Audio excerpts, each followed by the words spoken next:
What's up guys, welcome back to the Commander's Lair, it's Joey's here. I'm doing another deck tech. This is my $50 Willowdusk Essence Seer. This is a personal favourite of mine with this commander. Willowdusk is 1 black and a green for a legendary creature, Dryad Druid, a 3/3. And it has 1 tap, choose another target creature. Put a number of 1/1 counters on it equal to the amount of life you gained this turn or the amount of life you lost this turn, whichever is greater. Activate only as a sorcery. So the moment this commander got spoiled last year, I built 3 deck lists for it. One that was really janky, 1 budget one, and 1 non-budget restricted one. This is the budget build. A lot of people don't like the commander because of the sorcery speed, but I love it, and I love the whole Lifeloss theme, and you can use your life as a resource so much because you gain a lot.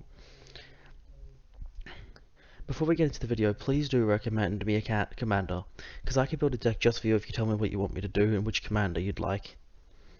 Willowdusk is a pretty popular commander. She has 1,233 decks. However, on release she really wasn't popular, especially because she's quite slow. But the ability is so potent, I think it's still worth using, and I love this commander. Pretty much what we're going on is pretty obvious. It's what a lot of people do. It's just a lot of life gain, just payoffs mostly, and then tacked onto this a lot of life loss cards that use the life that we gain. Not really trying to get up to a high life total, just kind of keeping around 40 hopefully. And this is a pretty obvious strategy, but I'm probably using some cards you've never seen before, or at least I hope so, because I do like using unique cards. And I've edited this deck a bit, but it's effectively a spoiler deck list. I made it when Willowdusk got spoiled. And so hopefully there's not too many cards from the pre-con, but it is pretty interesting still, I think. So obviously one of the most important themes in this deck is life loss, because we're gaining all this life and we may as well use it, especially because black has some great payoffs. But I only put 3 cards in the deck for the purpose of Lifeloss, but it's because mostly they're in additional effects and side effects of a lot of other spells like draw. So firstly we have Infernal Contract. It's black for a sorcery, draw 4 cards, you lose half your life total rounded up.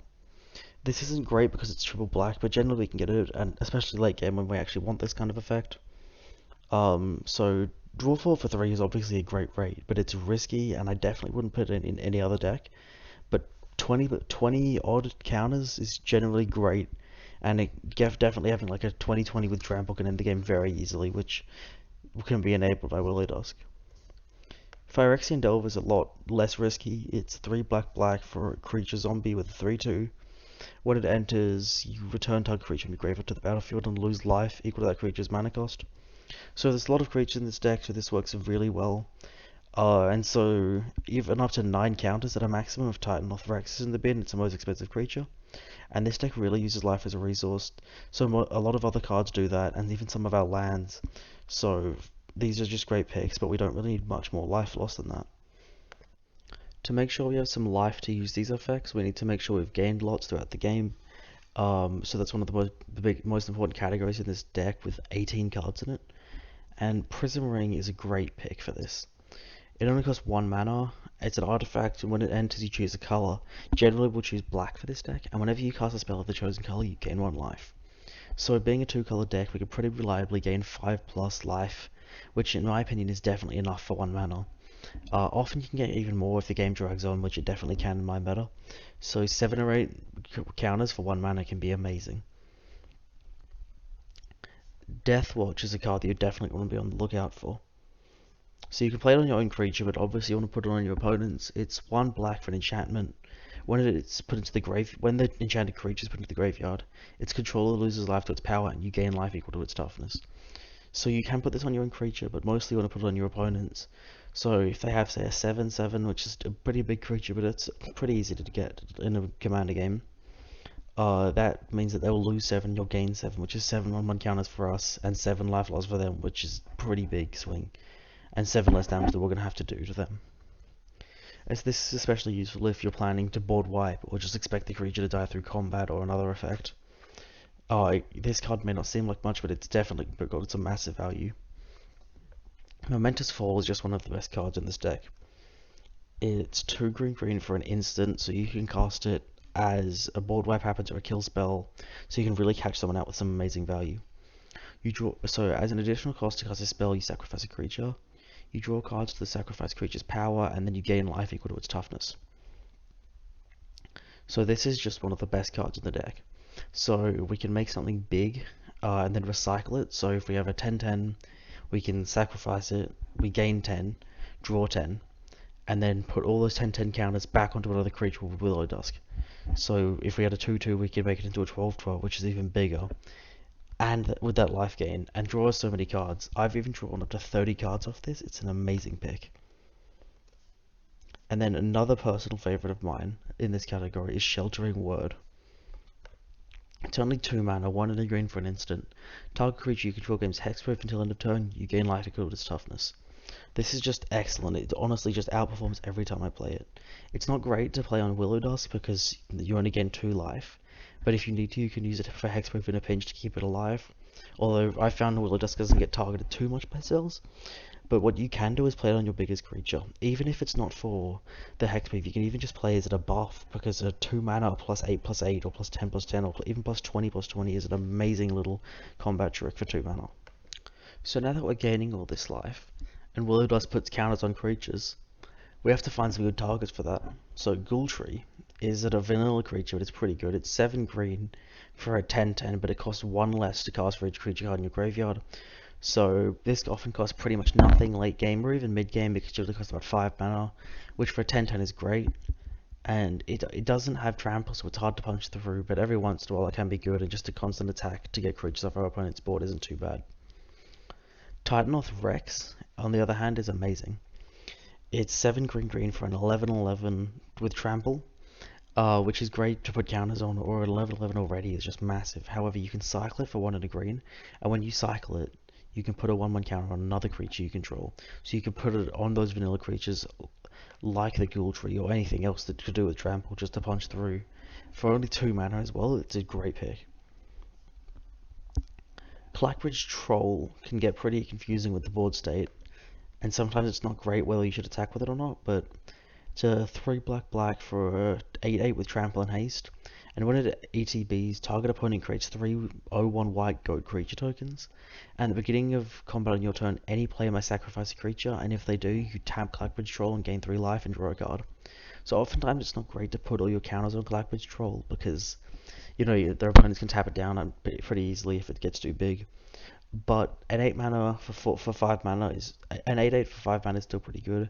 And even if they do tap it down, that's 3 life and 3 counters, and you draw a card, which isn't too bad in my opinion.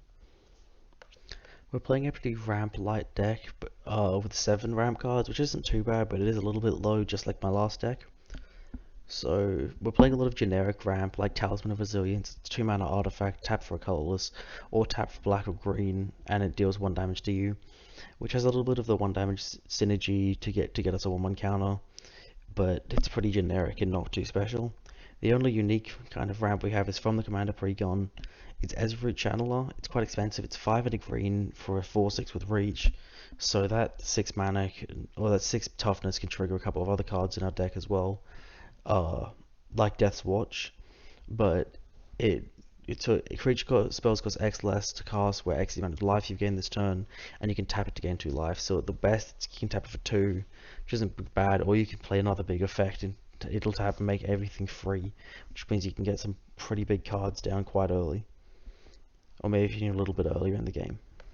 A lot of black card draw has you losing life, which is mostly where we do use our life as a resource a lot in this deck, because black has that extra value, and it's just really easy to draw cards with this.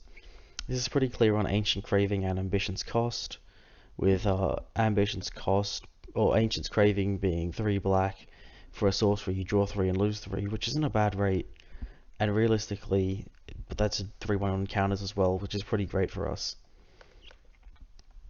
Promise of Power is pretty much the same thing.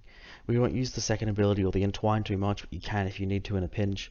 Realistically, what it is for us is a 2 black for a sorcery with you draw 5 cards and lose 5 life, which isn't too bad. It's a lot better later, where we can regas our hand and our board with those counters. And then lastly, for what I'm going to highlight, is Greed. It's 3 and a black for an enchantment. You can pay a black 2 life and draw a card. So this is amazing. So say we paid 5 mana, we lose 10 life, and we put 10/1 counters on our biggest creature. This gets massive card advantage, and if you have no cards in your hand or in play, Greed is always one on board you can use to just regas your hands, and on a spare turn you might be able to build up a bit while also building those creatures. I haven't really got too many dedicated win con cards in this deck because all of our big creatures are essentially win cons and our commander really enables them. However, some big hitters are still pretty useful, such as Twilight's Call.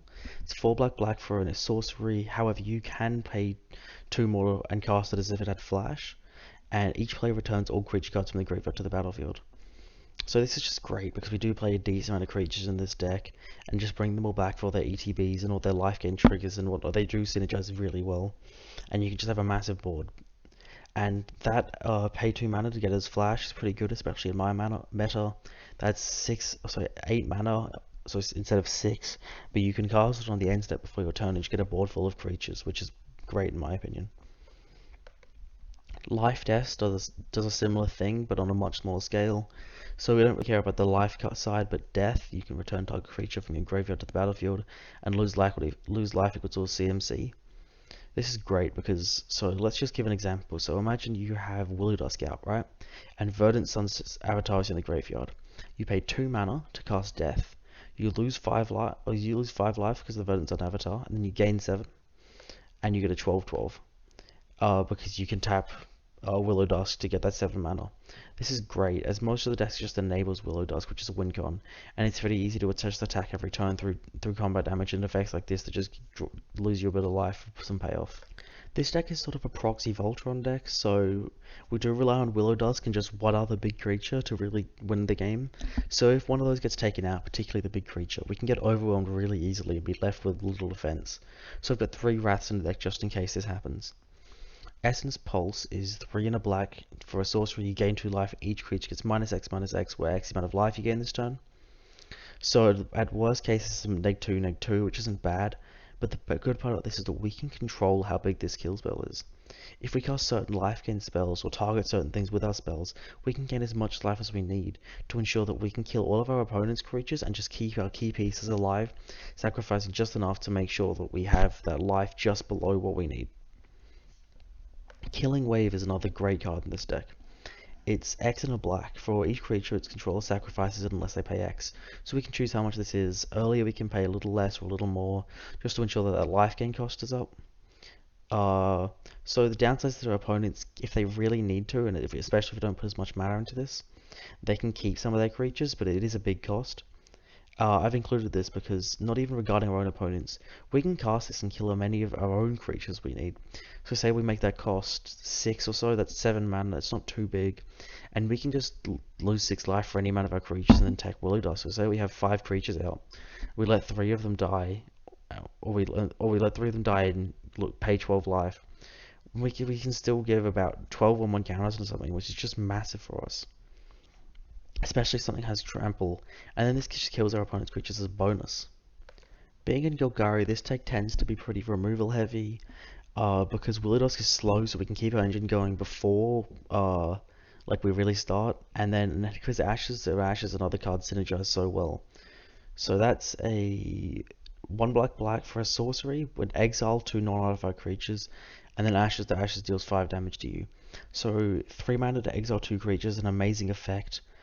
And it's just a low cost, especially because we often have a surplus of life, so that 5 mana, also that 5 life loss is just a bonus for us, and it's great.